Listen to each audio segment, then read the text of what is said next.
Well, we were off last week, but we're back at it. Live on remote, I am at the University of San Diego, is getting ready for Toreros and Trojans on a Tuesday night for college baseball. Welcome back to Why Start a Podcast, episode 7. Gonna talk a lot of baseball as baseball is back throughout Major League Baseball as well as college basketball because the Final Four is set for both men's and women's basketball. I'd like to introduce my cohorts here. Above me is Matt Perez. How's it going? Below me is Will Galvez, ready to go, ready to rock and roll to talk some sports here on Why Start a Podcast. Let's talk about the college basketball tournament. How is everybody's brackets doing? They were great until about 8 o'clock on Friday night when Jamal Shedd's heel gave away, and that was it for the Houston Cougars. That sucks. I was doing pretty good. I was like top.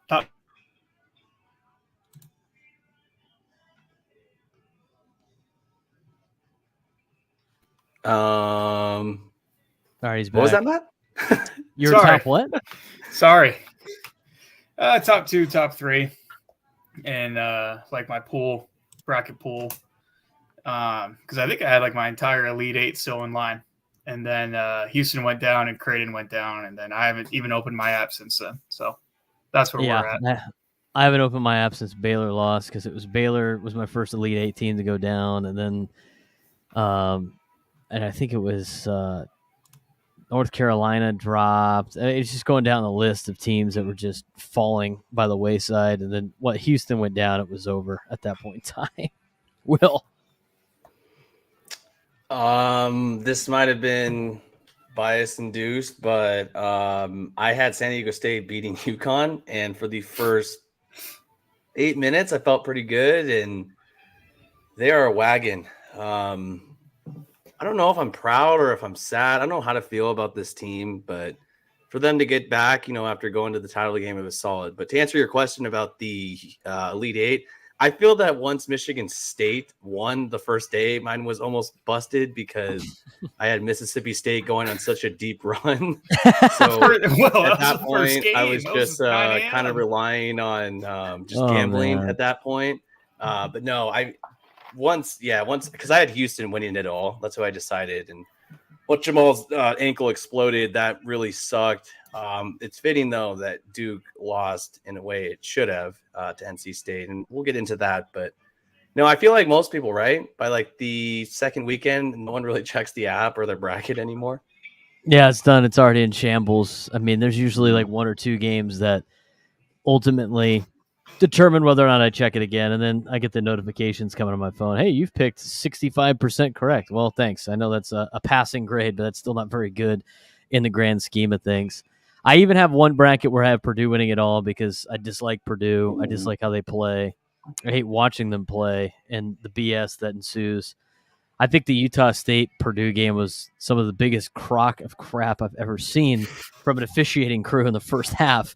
But aside from that, I hate watching them win. So I was like, I'm just going to either curse them or reap the benefits by having them win it all. But that being said, a lot of the other games didn't go my way in the tournament either. So bracket is busted for the most part.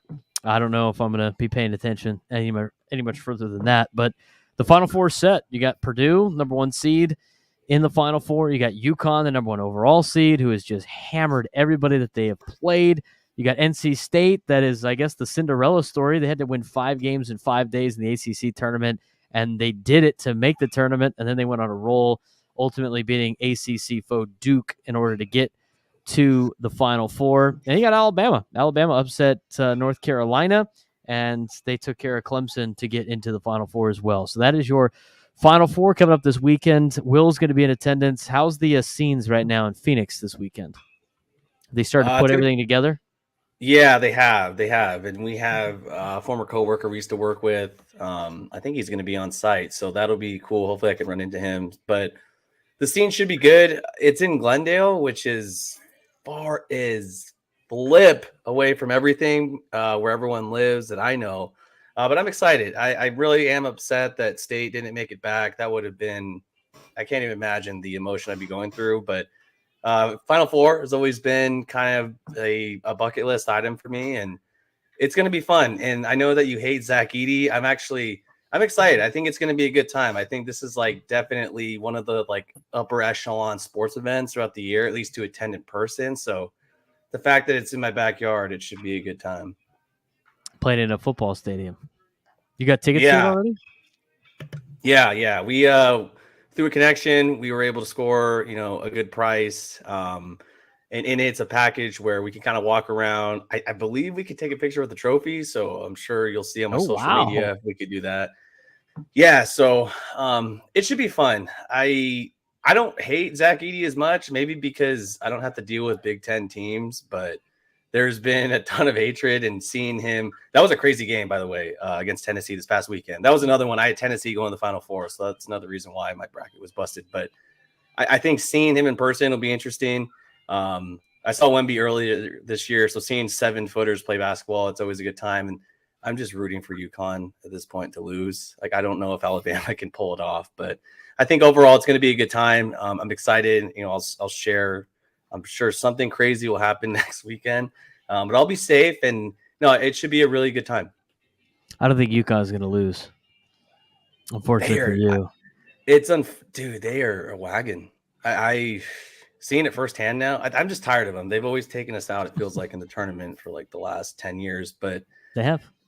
I've not seen a team like this, and it's weird. It's almost like the team they play goes into like hypnosis, and they don't score, and they go on these not 30-0 runs like they did against Illinois, but they really just hamper down, and man, they just take your soul away, and it sucks, and I can't stand them, and Dan Hurley pisses me off, and I don't know. Is it good for college basketball if we see a repeat champion? Yeah, because I think maybe. it kind of gives a villain kind of sort of, especially a guy like Dan Hurley. He's got a little Jim Harbaugh in him, very kind of polarizing. He can rub people the wrong way. I think it's good. I think UConn winning is, I think it's kind of hilarious after they only took 3 Big East teams in the tournament, and then Big East would go back to back. They talk about his wife washing his underwear too. They have to mention that in the telecast. I don't know how he doesn't eat certain M&Ms pregame. I mean, he's a little psychotic. 4 games. UConn would be winning back to back. It's not necessarily like the example of the conference if they happen to win back to back. No, but it kind of does, because then you would look at how many Big East titles in the last 10 years compared to other conferences. Yeah, but like UConn winning, because here's the thing with like the conference deal. It's like everybody's conference allotment in the tournament are going to have everybody lose but one. So if you get 8 teams in, you're guaranteed to have 7 losses, regardless of how everybody does. And because UConn plays well, doesn't mean Seton Hall would have played well in the NCAA tournament. No, but they probably would have earned they probably would have earned a berth. You don't know that. Like it's fun to say because it's fun for like conference pride stuff. But at the end of the day, like winning bowl games and winning tournament games has no impact on what conference is the best and which one's not. I think it has a little bit to do with it. I mean, if you're a back-to-back champion, you're playing a very tough schedule and you're getting better throughout your conference play. The Big 12 won back-to-back championships a couple years ago, and their conference wasn't very good. It was like very top heavy. Kansas and Baylor won back to back, but just because they won back to back didn't mean the Big 12 at that time was better. There's a lot worse teams. That's also 2 different teams, and UConn going on this generational run, beating everybody by double-digit points. Yeah, they're killing everybody. I think it has more to say about them than anything else. They're unbelievable how they run. As much as like Aztec fans wanted to call that loss an embarrassment to the Mountain West Conference, I think that was kind of ridiculous because 2 days later, they went on a 30-0 run against Illinois, and they ran the Big Ten out of the building. Illinois had a good team this year, to get that far. If San Diego State had any sort of scoring ability other than Jaden Ledee, it makes it closer. I think we played them defensively the toughest. The score obviously doesn't indicate it. But that was a perfect game and recipe for an upset. You could obviously tell UConn was overlooking San Diego State, which, it's not that hard, especially at that age and given the team that we had compared to what they have. But eventually, they go on those runs and you're like, God, will this ever stop? Like, can someone foul out? Can someone make a play? And we haven't seen it. And that graphic sucks to look at. Like the margin of victory that they have in the past, 10 plus games. My God. Well, that's kind of the story of the Aztec season, though, right? And like that's what I'm like, saying. Like, I don't if it's know. anybody other than Ledee could give me some buckets, some points, we'd be all right, right? That's exactly why I don't know how I feel about this season. Like, I don't know. Like, I'm super proud of Ledee. It was awesome. It sucks because I don't know if he can get to the NBA. He's not big enough to be a 5. I don't know if he's athletic enough to get on the wing. He doesn't really have long arms. He's really good at scoring. So super proud of him. Like, to not just falter and miss the tournament, to have a chance at least to get back to the Elite 8 would have been sick. But yeah, it was. Did I mention that I hate UConn? Did I say that enough? Yeah, you did. Well, I said on the last podcast we did. The San Diego State team is like their Sweet 16 teams they've had, where they had one really good player that kind of carries the team, and then everybody else is just plays solid defense. But you're not going to get a lot of contributions from other players, even though they had good role players. You can go back to the last team that was like this with Xavier Thames as their guy. Shout out Washington State, turned into San Diego State Aztecs. I think you can make the case, right? Future I think pro. you can make the case. It's hard to say with like the Malachi Flynn team because that team in 2020 had a lot of guys. I mean, that was more like the Final Four team we saw last year where they had unprecedented depth. But then the time before that, when they made the Sweet 16, it was Kawhi Leonard. And Kawhi Leonard carried the team. I mean, he had a good supporting cast, too, with some of the players around him, but it wasn't as deep as the Final Four team for San Diego State, especially with the guard play. So I just thought they were going to be a Sweet 16 team because that's the team that we've seen a couple of times already for the Aztecs. As of the Final Four teams left, I think all three of it, well, Will might not pick UConn, but I think UConn's going to win. I don't think it's going to be close. I think they're way more athletic than Purdue is, and I think they can handle Purdue. I watching Purdue is frustrating because their entire game is just relying on subjective foul calls, and it's just very frustrating to watch. You sound like every disgruntled Big Ten fan. I was watching it and just like, I mean, he does get a lot of calls, and he goes to the free throw line. Not fairly officiated, yeah. He goes to the free throw line more than the other teams do combined. Like Wisconsin beat Purdue in the tournament, in the Big Ten tournament. Zach Edey had like 20 free throws, and Wisconsin had 6. I mean, how does that happen, right? I mean, it's just it's so ridiculous what Zach Edey can get away with at his size, and obviously with the love that he gets. But you talk about Ledee making the NBA. I think Ledee's got a better chance of making the NBA than Zach Edey because I don't know what you do with Zach Edey. Zach Edey's like a guy off the bench because he's not very athletic. At least that Ledee is athletic. He's way too slow. I mean, if the teams that gave Purdue problems are teams that can move quickly, but they got to be able to make stops, and you can't make stops if you're fouling guys. And that I'm cheering for Ledee in the NBA. I feel like he's that tweener. Like he's not. He has to be. He's generously listed at 6'9", which he's probably closer to like 6'7", 6'8". He's so jacked. He should honestly go play football. But yeah, I don't know. You see these guys that are so like nimble on their feet. He's not going to do anything in the NBA. He's too slow. He'd have to be a guard, and I just don't think he's a guard. I mean, he'd have to like improve a lot of things that I don't necessarily know you can improve on, like obviously speed, quickness, and ball handling. Because he has to be a guard if you at that size to be successful in the NBA. Out of the Final Four teams, who do you got winning it? I got UConn over Purdue. UConn which is obviously chalk. Yeah, I just think that's what's going to happen. Yeah. There's no way NC State could beat Purdue unless all of a sudden the fouls flip. This, I mean, it wouldn't be the first time that we see the Boilermakers lose to a double-digit seed in March Madness. It's true. So, what do you got, Will? I will go against the green. I want to keep riding the DJ Burns vending machine ride. It's like fridge park, it's glass. I'm going to go with the upset. I think NC State can upset Purdue. I feel like the television execs want Edey versus UConn so bad. 100%. So I want to fade that. So I'll get the Wolfpack in there, and unfortunately, they're going to lose to UConn. It's just like Alabama with like they have the scoring to keep up with UConn. I don't know if they can do that though. I just who knows? We don't know. I'm going to say NC State upsets UConn. That's what I'm going to say. We got anything else on college basketball? Are we ready to flip to Perez is ready to talk Padres baseball just based on his background today. Unreal backdrop for Matt Perez. We got the Joe Musgrove jersey. We got the Tommy Pham banner. We got the Padres hoodie. We got the Did you get that from Padres Pacers, backwards or hat. where'd you get that? Got it from the Padres garage sale on a super good discount. I'm surprised he's not wearing his Wait. Nick Martinez jersey right now. Oh, I wore it yesterday. I had to go hang it up. I had to, that one's only for game day. All right. Can you just talk us through the logic of buying the jersey of the guy that's not on the team anymore, or was this before he left? No, this is last Monday. Yeah. I mean, there's like a couple things here. Number one, I hate the new jerseys. I'm very picky on my jerseys. Like Brady and I were kind of talking about this yesterday. I'm like super picky, like players and colors and styles and whatever. I don't like the new ones. So if I were to get one, I would want it to be an old one or like a fake one, right? I went to the exhibition game last Monday, and they had the garage sale with all the jerseys laid out, and they had that camo Nick Martinez and then the green camo Nick Martinez.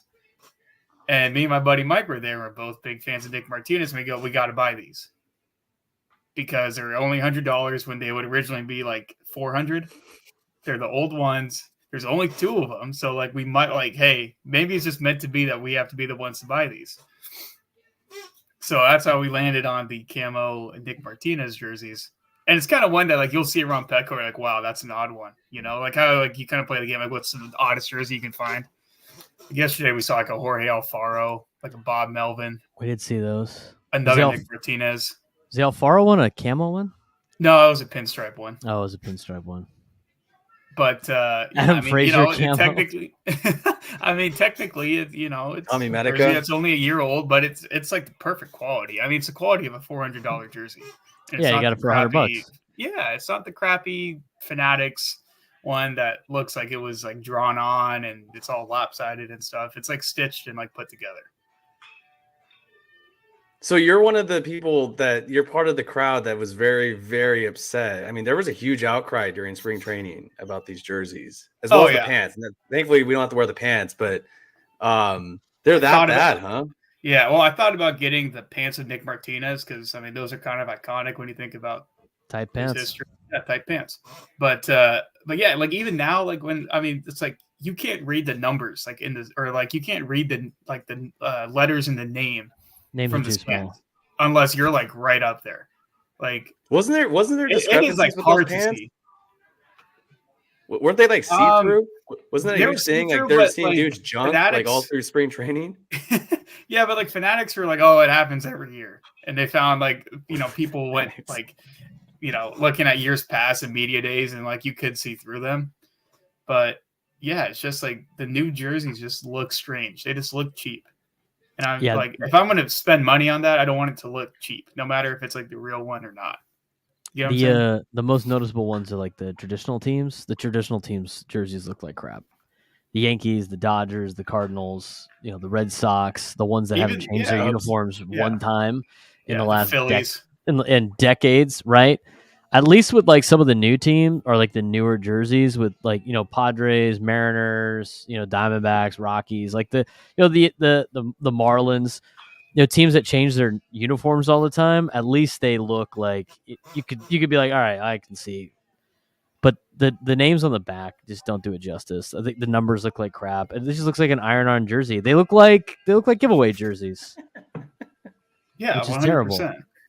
I'm not a big jersey guy anyway, but still. Brady, I was going to ask, are you wearing your Adam Frazier jersey, your Corey Spangenberg jersey next to Matt when you guys go to the games together, or what? I can wear my blue Padres giveaway Corey Lubke jersey. That's a good find. It's Andrew Kashner. Yeah. Yonder Alonso jersey. I'm gonna wear my Josh Bard jersey. Heath Bell. It's got a grass stain on the pants from sliding into the mound on his knee. That's right. We went to the game last night and got a deal on SeatGeek. Got to sit in the Premier Club for like $44. I just don't understand how. Those were beautiful. I don't know if you can post those back on your social media, but man, I was jealous. I was so jealous. Will slid in the DMs yesterday, and yeah, dude, $40, man. Excited. We paid more for parking than we did for the seats. What? You got to pay for parking? Yeah, I had to pay to park. I don't get a parking pass, dude. I got to ask for it, and it was super late because like softball got rained out last night. The fields were wrecked, and so I texted Matt. I was like, "Do you want to go to the game?" And he's like, "Do you got tickets?" And I'm like, "Not yet, but I'm sure we can find some." And Matt jumped on the SeatGeek and told he's like, "Hey, I found these," and I'm like, $44 tickets? Yeah. So we bought them in the premier suite, and then we saw Skylar at the game, and she runs our company tickets, and she said she was using 2 of them, and the 2 next to her were not being used, so flagged us down, and we got upgraded to 101 for $40 total. Wow, that is great. That's a good day at the yard. Fantastic. I mean, absolutely shitty play on the field, but That's other right. than that, man. Can you wait really fast? It's really fast. You because I'm not there right now. I will go to at least a few games this summer because I didn't get to go to any last year. Can you paint the picture? Can you paint the picture about Gallagher Square, the new upgrades? Because again, I was gonna get to that. Media was okay. I just get excited. I know because it's here. It's like super nice. Baseball. Yeah. So Perez got to go and check that out over the weekend. I was out of town. I was in Nashville. And then on opening day, it was just wedged with people, and I had to fly out that day, so I didn't really go check it out. But yesterday we walked through kind of all of it, got to go on top of the Tony Gwynn Legacy Pavilion or Terrace. I think it's the Tony Gwynn Terrace or something like that. But it's kind of nice. Like they have the only like concerning thing that you've already seen is they have this open square now, or circle, I guess, but it's like a square in front of like the stage. It's perfectly designed for the concerts that they host back there, but it's just asking for trouble after a Padres Dodgers game for sure. It's just screaming for a mosh pit, a mosh fight, like a gigantic fight breaking out after a game. So that will be a place I would like to avoid when the Dodgers come to town. But it's really cool. I mean, it's designed for a lot of different features. With the hill's still there. So I think a lot of people were afraid about the grass hill being put away, but it's still grass. It's like half grass, half like turf, and you can see where it's like kind of designed for concerts, and it's got like some tiers to it. And then on top they have the Tony Gwynn Terrace that has like a ballpark foods establishment that has like the most generic food items that they have at Petco Park.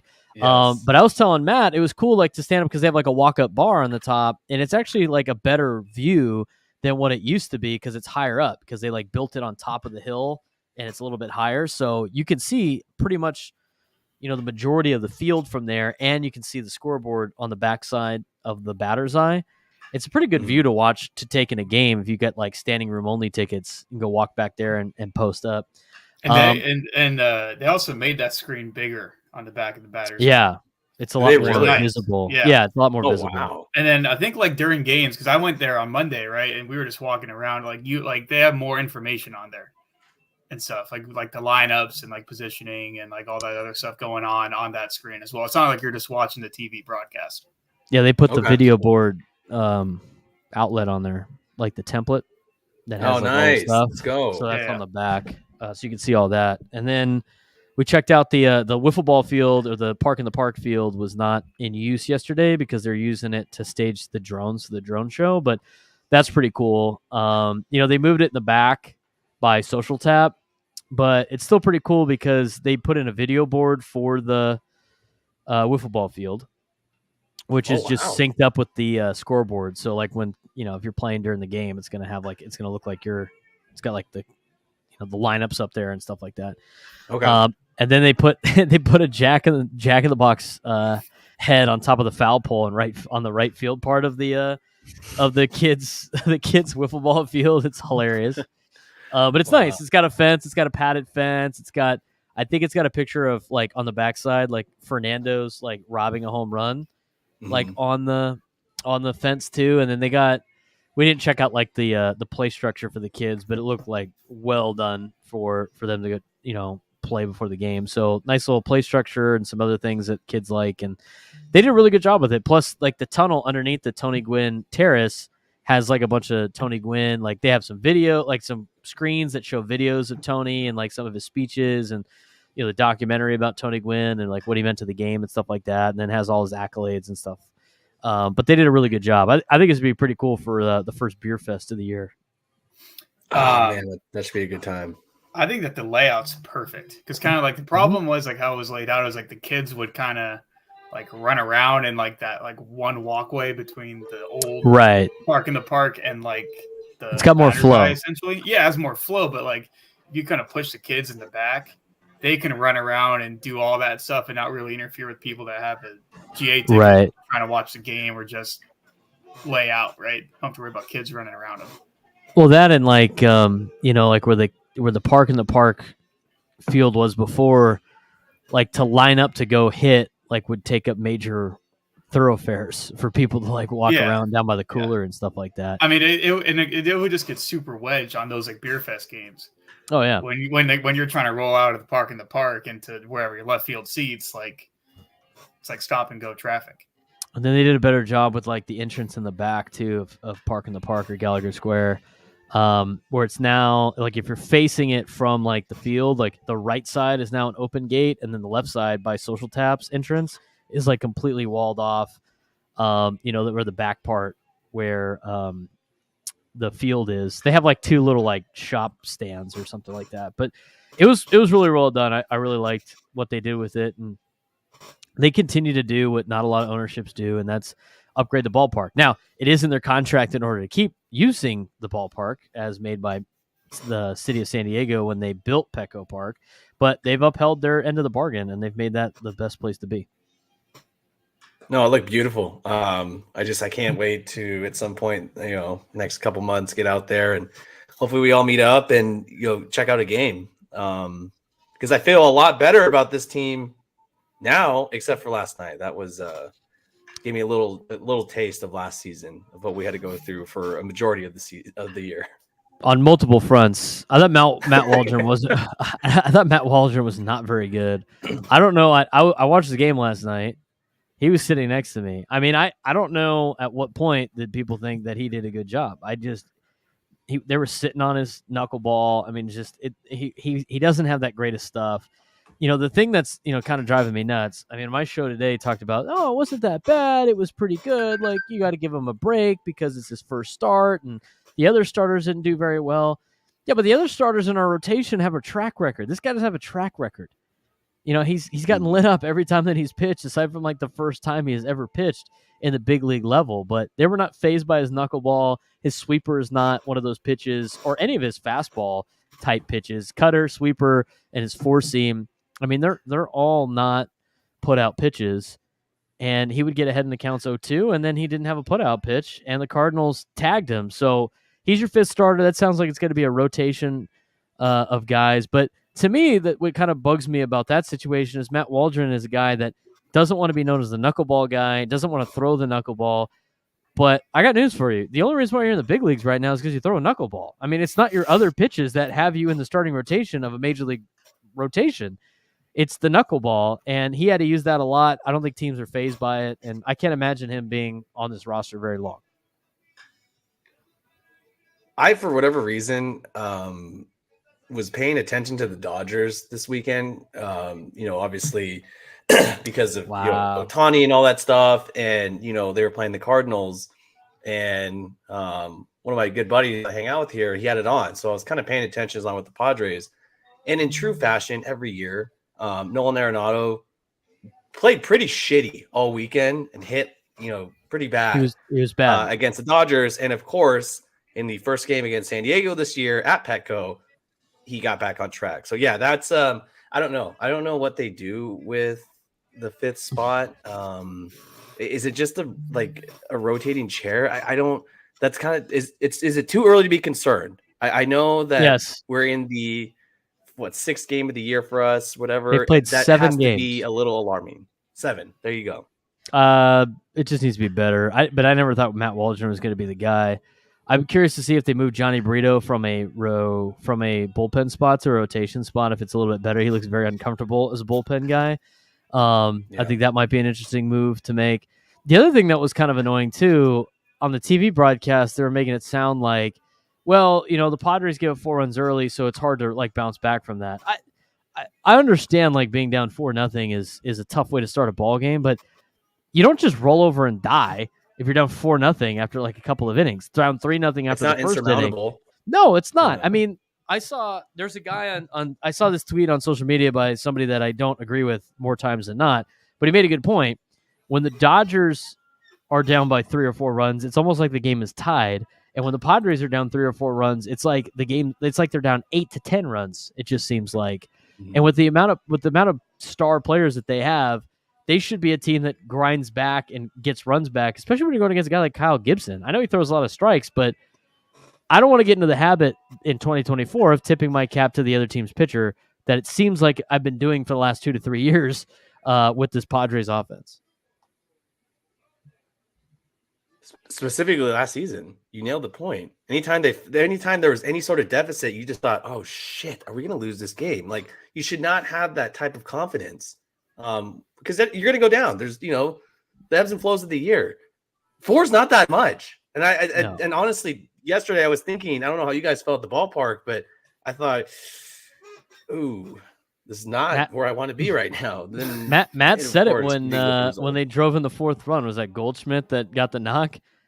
No, I think I said it in the first inning after. No, you said it. Contreras hit that homer. I go, well, no, you tough one. You said like it's gonna be tough to come back, and then when they scored their 4th run, we got up to go say hi to Sam, and you were like, well, that's ball game, folks. Got up and Thanks for coming out. Thanks for coming out. Please drive home safely. And I mean, and that's kind of like how granted it's been it's 7 games, but that's kind of how it's been, right? Outside of opening day, it's like Friday blowout loss, Saturday blowout loss, Sunday blowout win. I mean, yesterday wasn't a blowout, but it was kind of like it seemed like it wasn't super inspiring. It wasn't like you got 2 solo shots. Yeah. Yeah, it just seemed like so far the 7 games of 2024 have looked a lot like the 162 games of 2023. Like nothing has changed. It's just like they have, a couple of games where they rake all game, and then they have games where they just don't do anything, and then their pitchers don't do anything. It's just like, oh, well, that's baseball and it's early, but they gotta kick that bud, and they gotta do it fast, because as much as we could say it's early, which is a fact, it is early, and the reality of Major League Baseball season is you play 500 ball, and then you go on a couple of win streaks if you make the playoffs. You play 500 ball and you go on a couple of losing streaks if you're not in the playoffs. That's basically what Major League Baseball is. So the fact that they're just kind of treading water right now is not the end of the world, but you would like to see this team put together a couple of games in a row where they look like Sunday's team and they're raking, and it continues to spread throughout the clubhouse.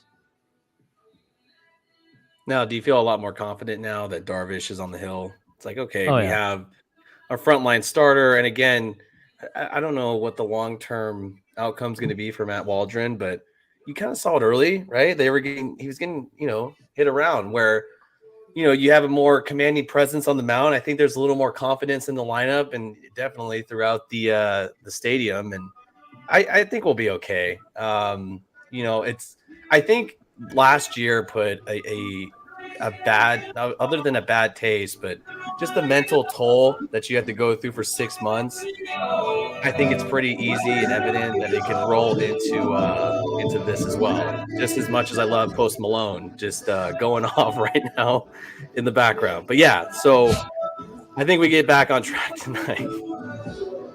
Hey, turn the music up here. I love Post. I think he would love Petco Park. He would love Petco Park. I'm sure he would. How's Post sound now? A lot better. Yeah, the mic cranked up as well. I just think with the Padres, I mean, the holes that we knew going into the season are still there, and despite them, maybe splitting with the Dodgers in Korea and looking good on opening day and having the good day Sunday, this roller coaster ride with fans right now is already starting to drive me nuts. Where every time they have a good game, it's like this team's going to the World Series, and every time they have a bad game, it's like sell everybody. I know that's just how fans are in general, but I mean it's just been like that in the first 7 games of the season. I think you said the same thing about some of the young guys. Like I think Jackson Merrill's gonna be a good player. He had a good at bat yesterday, and a mistake pitch by Gibson, 93, heart of the zone, and Jackson Merrill does a good job of taking pitches the way they came, and he got on top of the ball and had a good swing on it, line drive. And when you hit the ball hard, it's going to go over the fence, and that's exactly what happened for his first major league home run. Hopefully he gets more of those. He's going to see a lot of fastballs, and then he's going to start seeing some off-speed pitching. Again, that was a 93-mile-an-hour fastball he hit out of the park last night. The Tatis home run was definitely worth the price of admission. Seeing that in Section 101, I mean, as soon as he made contact with that ball, I just looked and like, that's gone. It was absolutely hammered. It's good to see him back on track. I like the way Luis Camposano's playing. There's a lot of the guys that you expected would have to have good years for the Padres for them to be successful are starting to have good starts to their season. Luis Camposano jumps out. I know Jake Cronenworth wasn't like a huge day yesterday, but he's hit the ball really well. I mean, Fernando's done really well too. He had the game-winning hit on the opening day against the Giants. He had a nice double on Sunday. I mean, the guy's been hitting the ball hard. He's been doing great. He went for extra bases. I mean, he went 4 for 4 in the second game in Korea. I mean, last night he wasn't like raking, but he's been the best hitter in that lineup to start the season. Right, and like you don't need him to hit home runs to be a serviceable 3-hitter for you. Like if he's able to go gap to gap, hit the ball hard, get on base, pass the torch to Manny, it's exactly what you want. You don't need him to hit 25 home runs as first baseman. I still don't think he's a 3-hitter on a playoff team, but he's probably not. But it's hard to go Xander, Fernando, Manny, just boom, boom, boom, boom, boom at the top of the order. I think. Yes, it sounds great in theory, but you need to have some balance and lengthen the lineup a little bit. With the lefty? Well, that, but more of just lengthening your lineup a little bit. I like having Manny come to bat in the first inning. That's just for me, and as many opportunities as possible for those 3 guys is what I think they should do. To me, if Jake Cronenworth's batting 6th or 7th, you got a really good lineup. He was batting 6th and 7th last year, and yeah, but I'm just saying, like, he bats 6th or 7th on a team that's good. He's not batting 3rd. Like, he's not batting 3rd on any playoff team. He's not. So I know we're trying to like, shove a square peg into a round hole right now, but I like the fact that they're putting him in a spot where he's protected by 2 batters and he can get some confidence. I do like that aspect, and he's making the most of it. I think Luis Camposano is going to be a good upgrade to, offensively at catcher. He's looked pretty good. And any type of production on Jackson Merrill, I think is going to be great. Here's my thing on Jackson Merrill. I think he is perfect for the 9 spot, but I also think, like, regardless of what he does batting average wise, just let him bat 9th. Just keep him in the 9 hole the entire year. I don't care if he hits 450. Leave him in the 9 spot and just let him do his thing down there. Yeah, I mean, you see like the Dodgers do that a lot too with their like young prospects that are top guys. They're hitting 7, 8, 9. Yeah, I'm about 9th. Yeah, I mean, they're not sticking their hot shots second. Obviously, Betts, Ohtani, Freeman, right? But like, they're trying to set them up in comfortable and right areas in the lineup where like they're finding that they can hit. Right, 100%. Feel awkward at the plate, right? I think anywhere 7, 8, 9 for Merrill is great, but I think with his speed, you can have him as a second leadoff guy. Because here's the thing: like, he's a contact hitter and he's got good wheels. He gets on base, and all of a sudden Xander's up. Xander's like your number 2, and then Fernando's like your number 3, right? And then Cronenworth's like your 4, and then Manny's like your 5. In the midway part of the game, when you either need to get runs to catch up or you can add more runs on. So I do love Merrill in the 9 spot. I mean, just how I'd like make a lineup. I mean, ideally, I'd like to have a guy that's a little bit faster than Bogarts at number 1, but I don't mind Xander at 1. And Fernando's got the ability to drive in runs at 2. I think you could go Manny 3. And I mean, obviously Cronenworth at 3 right now is pretty good. But those are your top 4 guys. And then, you started over with Kim at 5. He's kind of like another leadoff type player that you can have there. And then you go with maybe Luis Camposano 6, as they've been doing. And then to me, like 7 and 8's like Profar, and then whoever's playing third base right now. And then your 9 spot is Jackson Merrill.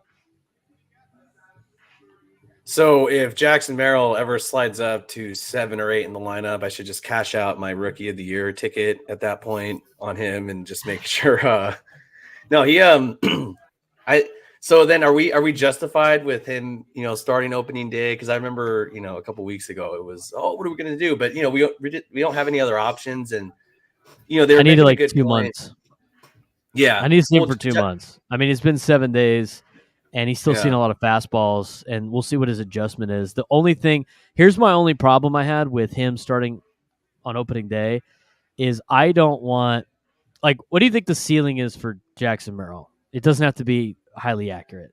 Just like a general, like, what do we think as a first round draft pick? Like, what do you think he should be able to accomplish for the Padres? Like, what's that season? average? No, just in general, like at his peak. Peak He's Jackson probably Merrill. He's probably a 280 average guy. Couple all-star appearances maybe when he's 27, 28, 29. Okay. So a couple of all-star deals, right? You know, kind of high up there, average, right? I mean, first round draft. I mean, the guy's a first round pick, and he's in the big leagues at 20. Right. So I want him to be a stud. He needs to make some all-stars. He needs to be like near the top of the order when he's in his prime. You know, he's one of the 20 stars. Home runs? Is that too much to ask for? No, like we're not talking about like in the next 3 or 4 years. We're talking about when he hits his prime.